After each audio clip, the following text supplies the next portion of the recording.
بسم اللہ الرحمن الرحیم۔ السلام علیکم محترم ناظرین و سامعین، آپ سن رہے ہیں یلغار، جس کے مصنف ہیں محترم طارق اسماعیل ساگر صاحب، اور میں ہوں ڈاکٹر محمد انیب سلیمی۔ تو آئیے بڑھتے ہیں کہانی کی جانب۔ لیکن اس صورتحال کا ایک منفی پہلو بھی تھا، اور وہ یہ کہ اب تک اس کی جانے والی کارروائیوں سے شاید بریگیڈیئر شمون مطمئن نہیں تھا۔ اگر وہ مطمئن ہوتا تو ایک نئی طرح کی تخریبی سرگرمی کا آغاز بغداد میں نہ کرواتا۔ کرنل مائک کے لیے ابو سرمد کے فرار کے بعد دوسری دھماکہ خیز اور پریشان کن خبر یہی تھی، لیکن اس نے مایوس ہونا نہیں سیکھا تھا۔ وہ یہ بات جانتا تھا کہ زندگی کی جس بساط پر وہ اپنے مہرے آگے بڑھا رہا ہے، یہاں توقع کے مطابق نتائج کبھی کبھی ہی ملتے ہیں، اور عموماً صورتحال ایسی نہیں ہوتی جس کا تصور کیا جائے۔ اب اسے کچھ کرنا تھا، جلد از جلد کچھ کر گزرنا تھا جو بریگیڈیئر شمون کو مطمئن کر سکے۔ اس کے لیے اس کے ذہن میں جو ایک اہم نام آتا تھا وہ حماد کا نام تھا۔ وہ یہ سمجھ رہا تھا کہ لیفٹیننٹ مارتھا سے حماد کی میٹنگ کے بعد اب حماد کے لیے فرار کا راستہ کوئی باقی نہیں بچا۔ مارتھا حماد سے کرنل مائک کے حکم پر چمٹ گئی تھی۔ اس نے پچھلے 3 دنوں میں 7-8 مرتبہ اس سے رابطہ قائم کیا تھا، اسے اپنی موجودگی کا احساس دلانے کی کوشش کی تھی، اور آخر میں اس نتیجے پر پہنچی تھی کہ مسلم معاشرے کی شرم و حیا کی وجہ سے ممکن ہے کہ حماد اسے نظر انداز کر رہا ہو، بصورت دیگر تو وہ اس کی زلفوں کا مکمل اسیر ہو چکا ہے۔ مارتھا کی بہرحال یہ کوشش تھی کہ وہ حماد کو اپنے جسمانی فریب کے جال میں جکڑے اور پھر اسے ہمیشہ کے لیے اپنا محتاج بنا لے۔ یہی ایک صورت تھی جو اس کے لیے اگلی کامیابیوں کا راستہ ہموار کرے، لیکن اس کے بغیر بھی اگر حماد کام کرنے پر راضی ہے اور ان کی توقعات پر پورا اترتا ہے تو پھر وہ اتنا تردد بھی کیوں کرے؟ مارتھا نے سوچا۔ کرنل مائک اس وقت اپنے کمرے کی مخصوص میز پر موجود تھا۔ کیپٹن سگز کے ساتھ گزشتہ میٹنگ میں اسے یہ بات سمجھ آ گئی تھی کہ سگز بالآخر ایک روایتی سولجر ہے، اور ابھی تک اس نے ذہنی طور پر اپنے آپ کو CIA کا ایجنٹ تسلیم نہیں کیا ہے۔ وہ شاید یہی سمجھ رہا ہے کہ دوسرے امریکی فوجیوں کی طرح کچھ عرصے کے لیے اس کی خدمات بھی CIA نے مستعار لی ہیں۔ اب اسے اپنا کھیل مارتھا کے ذریعے آگے بڑھانا تھا، اور اسی سلسلے میں اس نے اطلاعی گھنٹی بجا کے مارتھا کو اپنے پاس بلا لیا تھا۔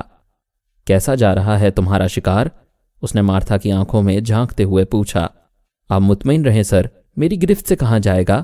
میں نے اس کے فرار کے تمام راستے بند کر دیے ہیں، مارتھا نے جواب دیا۔ اچھا، کرنل مائک نے رومانوی انداز میں مسکراتے ہوئے مارتھا کی طرف دیکھ کر پوچھا۔ یس سر، مارتھا کھلکھلا کر ہنس پڑی۔ کرنل مائک کے لیے مارتھا امید کی آخری کرن تھی۔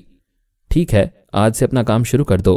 میں براہ راست اس کے ساتھیوں سے ملنے کے حق میں نہیں ہوں، تم ان دونوں سے ملاقات کرو۔ کیا نام بتایا تھا اس نے ان کا؟ شرجیل، اور لڑکی کا نام صالحہ تھا؟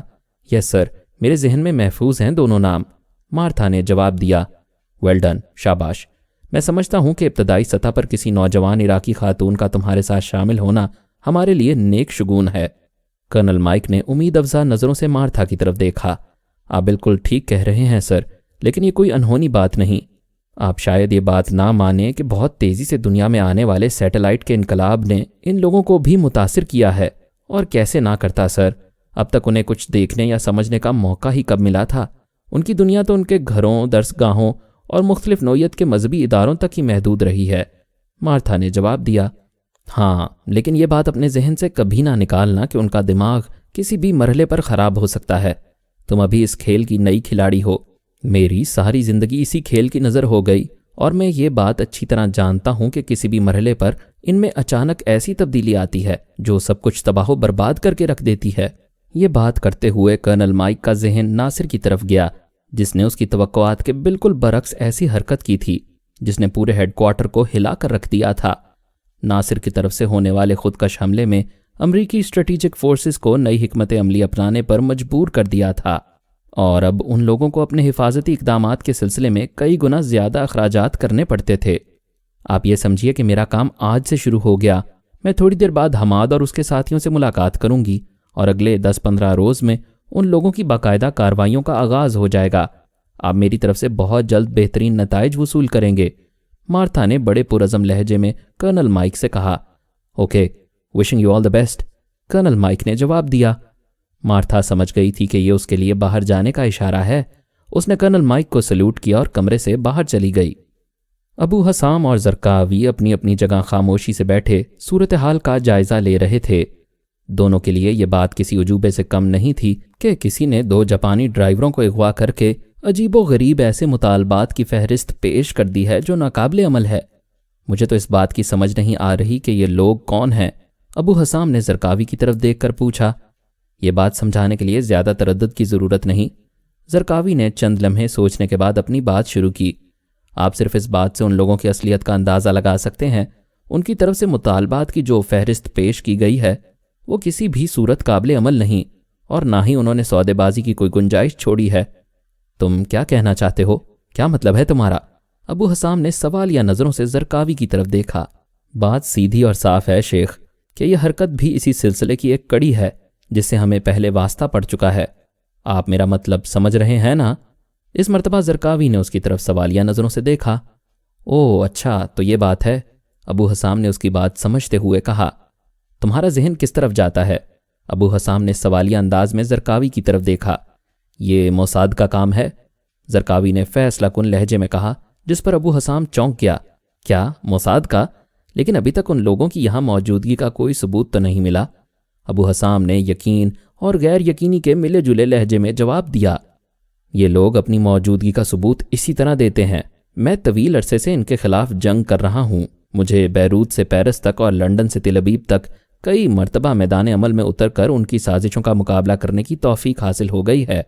جس کرنل مائک کا ذکر حماد ہم سے کرتا ہے، جو یہاں CIA کے اسٹیشن چیف کی حیثیت سے کام کر رہا ہے، شاید آپ کے لیے یہ بات عجوبے سے کم نہ ہو کہ اس کی حیثیت موساد کے ایک ایجنٹ سے زیادہ کچھ نہیں۔ زرقاوی نے آخری بات کر کے ابو حسام کو چونکا دیا۔ ابو حسام سیدھا سادہ مجاہد تھا۔ انٹیلیجنس کی ہیرا پھیریاں، جاسوسی کی فریب کاریاں اس کا موضوع کبھی نہیں رہا تھا۔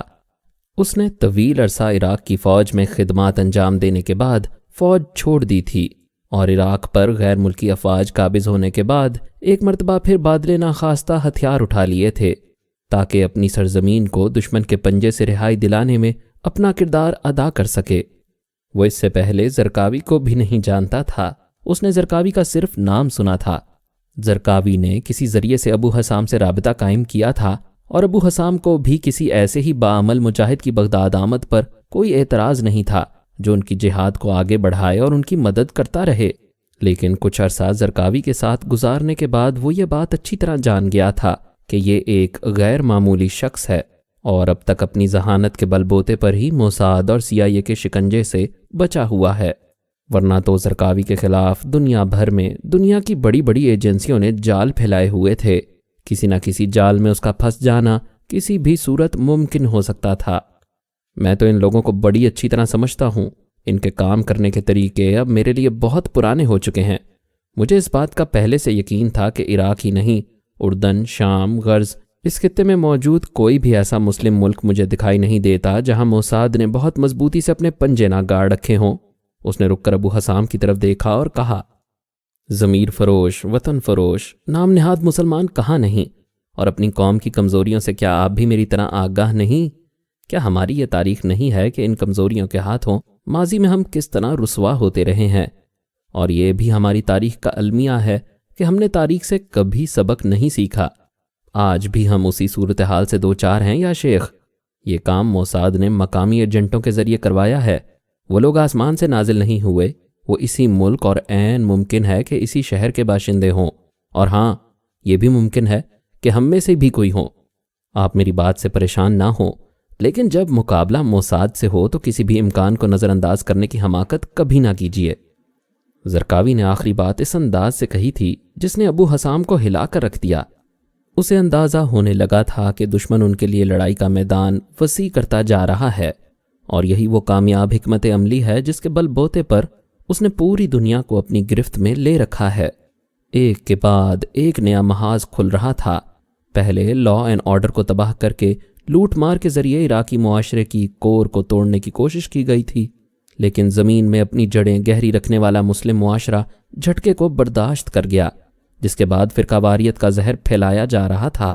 اس کے بھی متوقع نتائج ان لوگوں کو حاصل نہیں ہوئے تھے، اور اب قابض افواج کے خلاف برسر جہاد سرفروشوں کو اپنے ہی مسلمان بھائیوں سے بدظن کرنے، ان کے خلاف عالمی رائے عامہ کو ہموار کرنے اور مختلف ممالک کے لوگوں کو اغوا کر کے ان کا الزام مجاہدین کے سر تھوپنے کی کوششیں شروع کر دی گئی تھیں تاکہ پوری دنیا میں مجاہدین کے خلاف نفرت پیدا کی جا سکے۔ اسرائیل کے شاہ دماغوں کو اس بات کا یقین ہو چکا تھا کہ عالمی رائے عامہ میں عراق پر حملے کے خلاف زبردست نفرت کی جا رہی ہے۔ عراق پر قبضے کے بعد امریکہ اور یورپ میں لاکھوں کی تعداد میں نکلنے والے جلوس اس بات کی نشاندہی کرنے کے لیے کافی تھے کہ یہ جنگ امریکہ اور اسرائیل کی جنگ تو ہو سکتی ہے، ساری دنیا کی جنگ نہیں، اور اسرائیل کی ہر ممکن کوشش یہی تھی کہ اس جنگ کو ساری دنیا میں پھیلا دے۔ اس کے لیے کیا طریقہ کار اختیار کیا جائے، کیا ہتھ کنڈے اپنائے جائیں اور کن لوگوں کو اس کا ایندھن بنایا جائے، اس کا فیصلہ ابھی انہوں نے خود بھی کرنا تھا۔ یہ تو بڑی پریشان کن بات ہے، اس طرح تو ہم پوری دنیا میں رسوا ہو کر رہ جائیں گے۔ ہمارے پاس تو اپنی بات دنیا تک پہنچانے کے لیے کوئی مؤثر ذریعہ بھی موجود نہیں۔ میرا مطلب ہے جتنے مضبوط نشریاتی ادارے دشمن کے پاس موجود ہیں، ہم تو ان کا مقابلہ نہیں کر سکتے۔ ابو حسام نے پریشان کن لہجے میں کہا۔ ہاں، آپ ٹھیک کہتے ہیں، اس بات کا مجھ سے زیادہ علم اور احساس کسے ہو سکتا ہے جو خود اس سازش کا شکار ہے، اور میرے جیسے کچھ اور لوگ جنہیں عالمی رائے عامہ کو گمراہ کرنے کے لیے میڈیا ٹرائل کیا جا رہا ہے، اس کی بہترین مثال ہے۔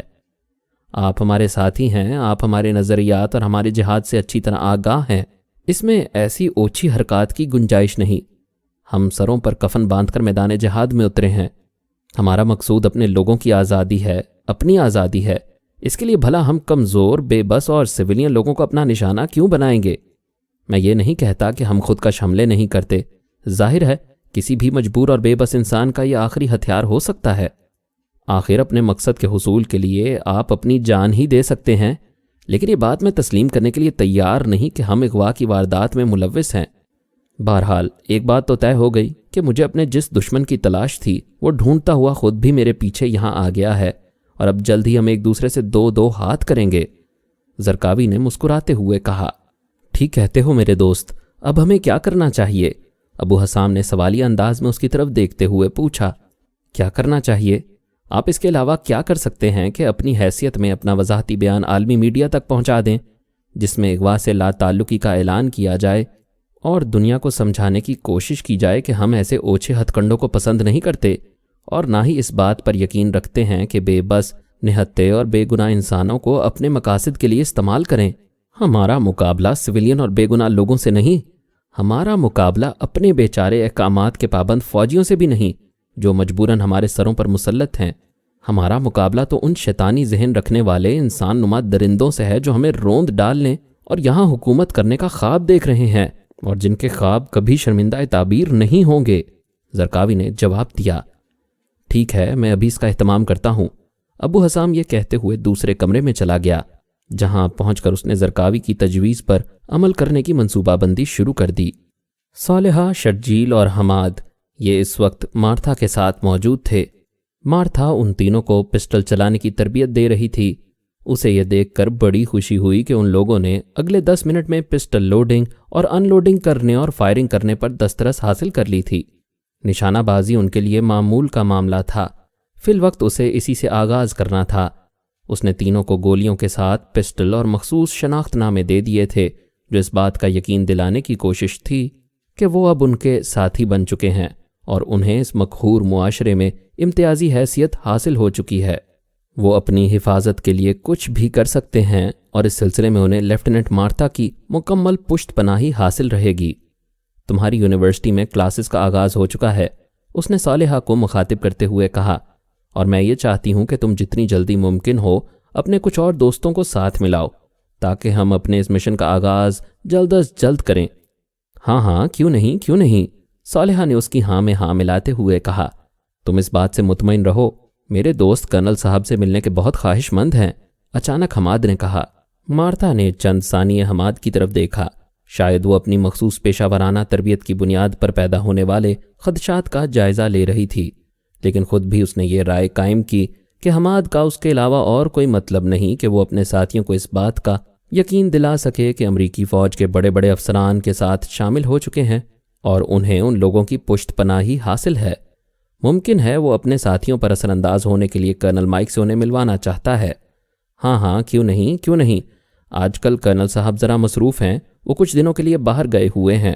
جب واپس آئیں گے تو فوراً تمہاری ملاقات ان سے کروا دی جائے گی، اور اس کے لیے میری ضرورت بھی کیا ہے، وہ تو خود تم سے بہت محبت کرتے ہیں، تمہیں تو اس بات کا اندازہ ہو جانا چاہیے۔ اس نے حماد کی طرف دیکھتے ہوئے کہا۔ ہاں، میں ان کا شکر گزار ہوں، حماد نے جواب دیا۔ 5 روز تک مارتھا ان لوگوں سے ایک مخصوص دفتر میں ملاقات کرتی رہی، انہیں تربیت کے مختلف مراحل سے گزارتی رہی۔ اس بات کا اندازہ اسے کبھی نہ ہو سکا کہ جو تربیت وہ حماد، شرجیل اور صالحہ کو دے رہی ہے، کم از کم صالحہ اور شرجیل وہ تربیت پہلے بھی حاصل کر چکے ہیں۔ البتہ انہیں کمیونیکیشن کے جدید ترین ذرائع میسر تھے، انہیں بہترین ہتھیاروں سے لیس کر دیا گیا تھا، اور بہت سے ہتھیار اور گولہ بارود ان کے لیے تیار تھا۔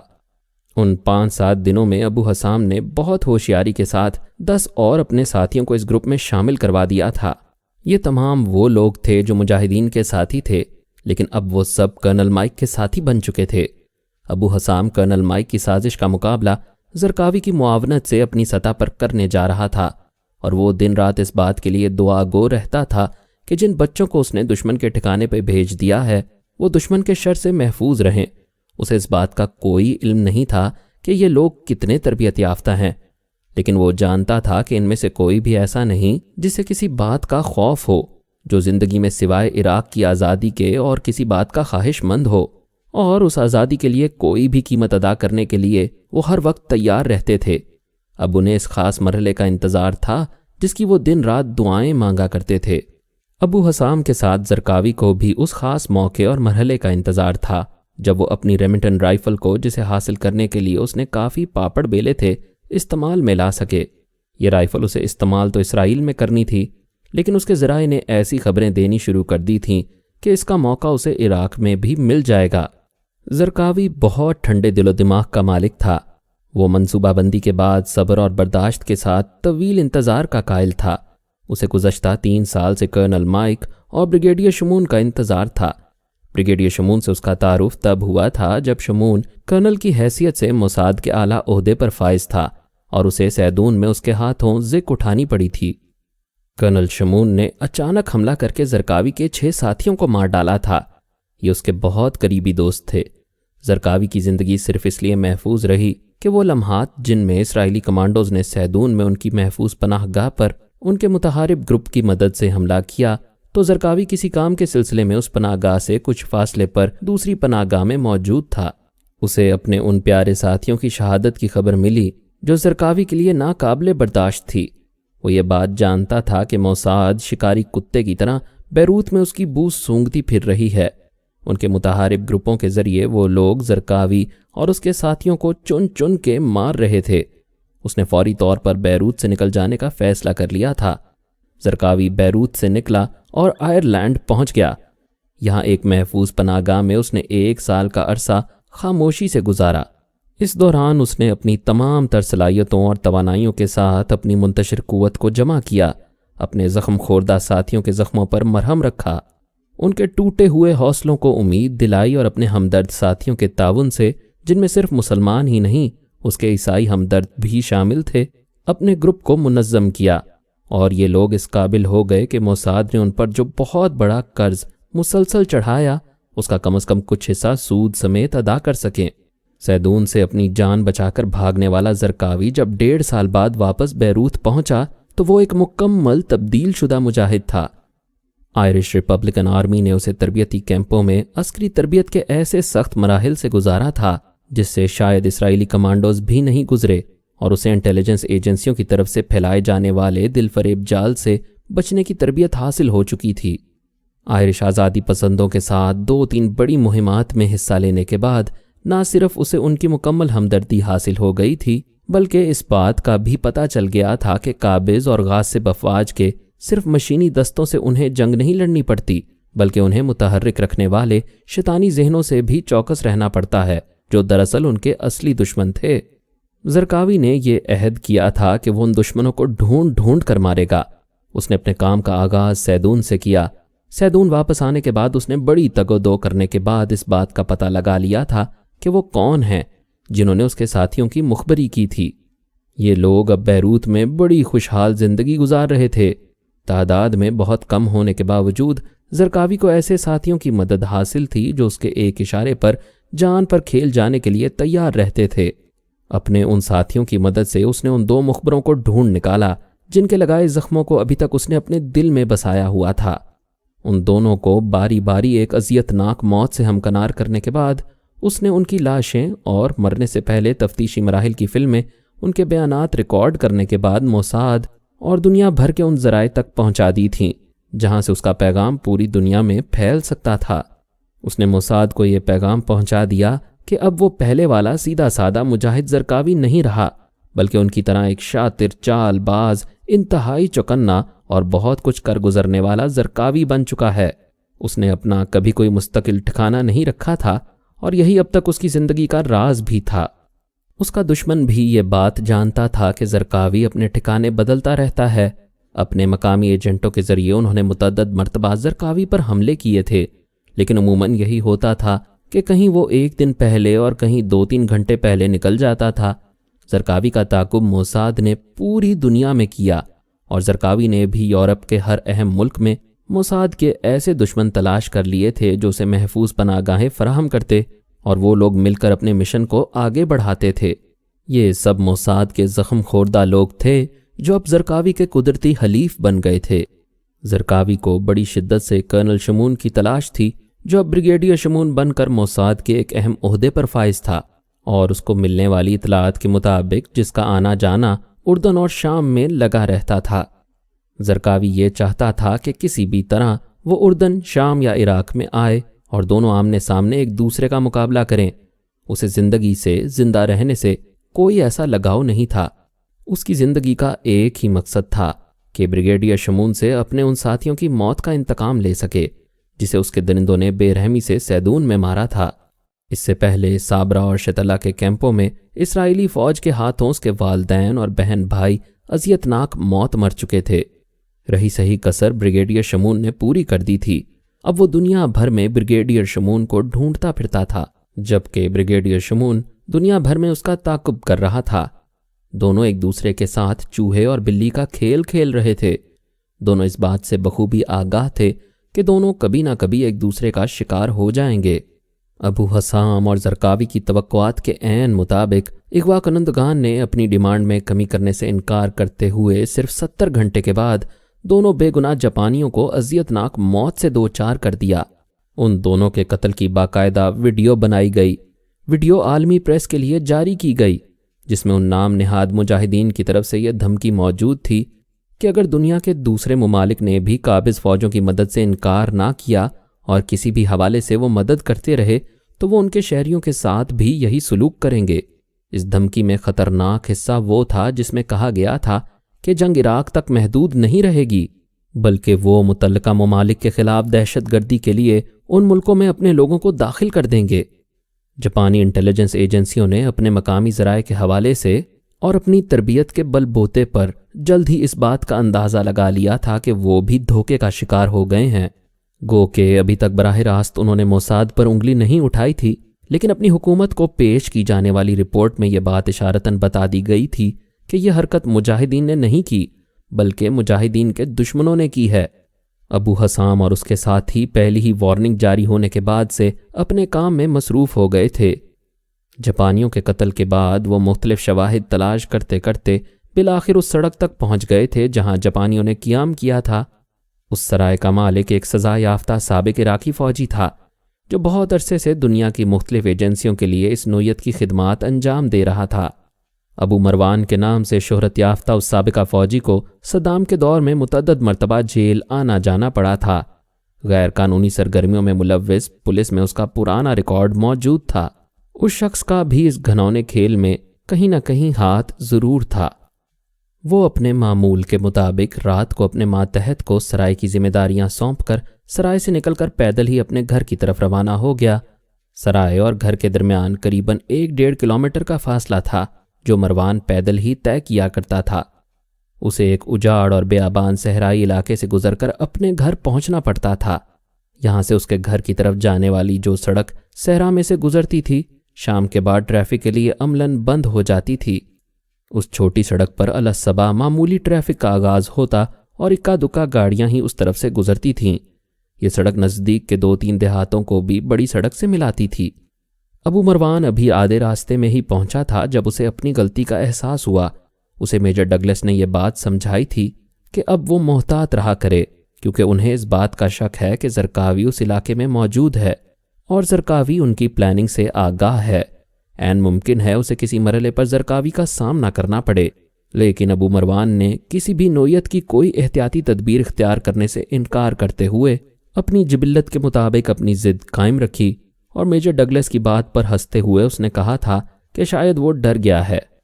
ابو مروان کے لیے کسی کو مار دینا یا کسی کے ہاتھوں مر جانا کوئی معنی نہیں رکھتا تھا۔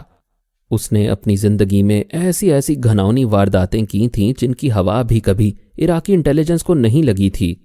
جرائم کی دنیا میں اس کا ایک اہم مقام تھا۔ آج بھی وہ اپنا پستول لگائے معمول کے مطابق اپنے گھر جا رہا تھا جب اس پر اچانک قیامت ٹوٹی اور صحرائی جھاڑیوں سے نکل کر 3 مسلح نوجوان اس کے سامنے آ گئے۔ اس سے پہلے کہ اس کا ہاتھ اپنے پستول پر پہنچتا، ایک نوجوان کے ہاتھ کی زوردار ضرب اور دوسرے کی کلاشنکوف کا بٹ ایک ہی وقت میں اس کے جسم کے 2 حصوں پر لگے اور وہ بے بس ہو کر زمین پر گر پڑا۔ تو جس نوجوان نے اسے ضرب لگائی تھی اس نے بڑی پھرتی سے مروان کا پستول نکال لیا۔ اس سے پہلے کہ مروان کو کسی کی بات سمجھ میں آئے، اس کے سر کے پچھلے حصے پر لگنے والی ایک ضرب نے اسے ہوش و خرد سے بیگانہ کر دیا۔ بغداد کی شاہراہ غوث ان دنوں، جب بغداد کسی بھی حوالے سے محفوظ تصور نہیں کیا جاتا تھا، ان تمام غیر ملکیوں کے لیے قدرے محفوظ بنا دی گئی تھی جو اس شاہراہ پر واقع بڑے بڑے ہوٹلز میں قیام پذیر رہتے تھے۔ یہ ہوٹل صدام دور میں تعمیر کیے گئے تھے اور کسی بھی لحاظ سے ان کا شمار یورپ کے بڑے بڑے ہوٹلوں میں حاصل سہولیات سے کیا جا سکتا تھا۔ شاہراہ کو آنے والے 2 یا 3 جتنے بھی راستے تھے، ان پر امریکی بختر بند گاڑیاں مسلح فوجیوں کے ساتھ گشت کرتی رہتی تھیں، اور ہر اہم ہوٹل کے سامنے 1 یا 2 بختر بند گاڑیاں کسی بھی ناگہانی آفت سے نمٹنے کے لیے ہر وقت موجود رہتی تھیں۔ ہوٹل الحیات اور ہوٹل سندھ باد ایک ہی رو میں واقع تھے۔ یہ دونوں ہوٹلوں کی پارکنگ قریباً ایک ہی تھی اور دونوں کے درمیان بمشکل 100 یا 150 گز کا فاصلہ تھا۔ ہوٹل الحیات کی مشرقی سمت واقع کھڑکیاں ہوٹل سندھ باد کی مغربی کھڑکیوں کے سامنے کھلتی تھیں۔ اس وقت گو کہ ناشتے کا دور چل رہا تھا۔ ہوٹلوں میں مقیم غیر ملکی نمائندے، UNO کے مختلف عہدیدار اور مختلف حوالوں سے بغداد میں کام کرنے والی تنظیموں کے نمائندے اپنے اپنے کمروں سے اٹھ کر ڈائننگ ہال کا رخ کر رہے تھے۔ قریباً 2 ماہ کی بندش کے بعد گزشتہ 8 روز سے ان ہوٹلوں کے حالات کچھ قدرے بہتر ہو گئے تھے۔ اس سے پہلے یہاں مہمانوں کو بڑا مختصر مینیو فراہم کیا جاتا تھا اور ڈھنگ سے صبح کے ناشتے کا بندوبست بھی نہیں ہوتا تھا، جس کی وجہ بغداد کے حالات تھے۔ تمام قابل ذکر مارکیٹس مکمل طور پر تباہ و برباد ہو چکی تھیں، یا انہیں لٹیروں نے لوٹ لیا تھا، یا امریکی گولہ باری اور بمباری کی نظر ہو گئی تھیں۔ اب 15-20 روز سے اکا دکا دکانیں کھلنے لگی تھیں، وہی بغداد کے شہریوں کے لیے اشیاء ضرورت فراہم کر رہی تھیں۔ سندھ باد ہوٹل کا کمرہ نمبر 22 بطور خاص ابو احمد کے لیے بک ہوا تھا۔ اس کی وجہ اس ہوٹل کے استقبالیہ ڈیوٹی پر موجود اس کا دیرینہ دوست تھا، جو ابو احمد کو اردن کے تاجر کی حیثیت سے جانتا اور اس کے لیے طویل عرصے سے مختلف نوعیت کی سہولیات فراہم کرتا آ رہا تھا۔ ابو احمد جس وقت اپنے کمرے میں موجود کافی سے دل بہلا رہا تھا، اس کی نظریں بار بار ہوٹل الحیات کی طرف جاتیں۔ پھر وہ اپنے کمرے کی کھڑکی کھول کر اپنے ہوٹل اور الحیات ہوٹل کے درمیان پارکنگ کو دیکھنے لگ جاتا، جس میں بمشکل 2 یا 3 کاریں کھڑی تھیں۔ اس کا مہمان ابھی تک نہیں آیا تھا، کبھی دیے ہوئے وقت سے وہ لیٹ نہیں ہوا۔ ابو احمد نے بڑبڑاتے ہوئے کہا، لیکن ابھی اس کے پہنچنے میں 5-6 منٹ باقی ہیں۔ گھڑی کی طرف دیکھ کر اسے خیال آیا اور دل ہی دل میں مسکرا دیا۔ اپنے دروازے کی کھڑکی بند کر کے وہ دوبارہ اسی کرسی پر آ کر بیٹھ گیا، جس کے سامنے کچھ فاصلے پر موجود ٹی وی پر ابھی 2-3 چینل شروع ہوئے تھے، جن میں CNN بھی ایک چینل تھا، اور وہ احمد کے لیے کوئی اچنبے کی بات نہیں تھی کہ یہاں 3 ماہ کی بندش کے بعد شروع ہونے والے چینلز میں غیر ملکی چینل ہی زیادہ اہمیت کے حامل تھے۔ بغداد کا ایک مقامی چینل شروع کیا گیا، جس پر سوائے قابض افواج کے حق میں پروپیگنڈا اور صدام دور کے ظلم کی کہانی سنانے کے اور کچھ دیکھنے یا سننے کو نہیں ملتا تھا۔ خبریں ختم ہونے پر اس نے ٹی وی کا سوئچ آف کیا، اور جیسے ہی دوبارہ اس نے اپنا ہاتھ کافی کے مگ کی طرف بڑھایا، دروازے پر آہٹ ہوئی اور ابو احمد چونک کر کھڑا ہو گیا۔ دروازے کے نزدیک جا کر اس نے دروازے میں نصب باریک سوراخ سے باہر جھانکا۔ اس کا مہمان آ گیا تھا۔ بے اختیار ابو احمد نے کمرے کا دروازہ کھولا۔ اہلاً و سہلاً مرحبا۔ وہ آگے بڑھا اور راہداری میں موجود زرقاوی سے معانقہ کرنے لگا۔ کیف الحال کا؟ زرقاوی نے اس کی طرف دیکھتے ہوئے کہا۔ دونوں اب اندر آ گئے تھے۔ الحمدللہ، ابو احمد نے مختصر جواب دیا اور دونوں مخصوص جگہ پر آ کر بیٹھ گئے۔ ابو احمد نے زرقاوی سے کوئی سوال نہیں کیا۔ وہ جانتا تھا کہ زرقاوی سوال کرنے والے اپنے دوستوں کو پسند نہیں کرتا۔ دونوں اطمینان سے پہلے سے موجود گرم پانی سے اپنے اپنے لیے کافی تیار کرنے لگے۔ مزید اقساط سننے کے لیے ہمارے چینل کو سبسکرائب کریں اور بیل آئیکن کو کلک کریں تاکہ آپ کو ہماری نئی ویڈیوز کے متعلق نوٹیفیکیشنز ملتی رہیں۔ ہماری ویڈیوز کو لائک اور شیئر کریں اور کمنٹ سیکشن میں ہمیں اپنی رائے سے آگاہ کرتے رہیں۔